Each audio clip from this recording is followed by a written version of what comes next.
Il nous explique pourquoi le Ramadan, c'est le mois du repentir. Il nous dit le Ramadan, c'est le mois du repentir rare. Parce que le repentir du Ramadan, il n'est pas comme les autres repentirs. Tout d'abord, la miséricorde d'Allah, elle va se déverser pendant le Ramadan sur les croyants d'une manière qui n'existe à aucun autre moment de l'année. Deuxièmement, nos cœurs y sont disposés et les opportunités sont offertes aux croyants plus qu'à tout autre moment de l'année. Et parce que aussi l'équilibre de l'épreuve durant le Ramadan change totalement. Qu'est-ce que ça veut dire l'équilibre de l'épreuve? L'équilibre de l'épreuve, ça veut dire qu'en dehors du Ramadan, Allah subhanahu wa ta'ala nous a créés avec, de manière équilibrée, à la fois les germes du bien et les germes du mal. Avec cette disposition à faire le bien et à faire le mal.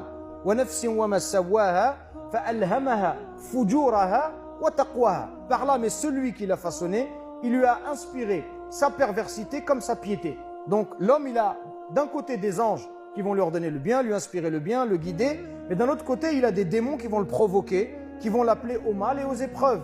Mais durant le Ramadan, cet équilibre, il est totalement bouleversé. Durant le Ramadan, cet équilibre, il n'existe plus. Ça veut dire qu'en dehors du Ramadan, on est tiraillé. Il y a une partie de nous qui a envie de faire le bien, mais il y a une partie de nous qui est attirée vers le mal. Et c'est un combat qui est difficile. Parfois nous gagnons, parfois nous perdons. Mais pendant le Ramadan, le rapport de force, il s'inverse. Pourquoi? Parce que le prophète sallam nous dit les démons sont enchaînés.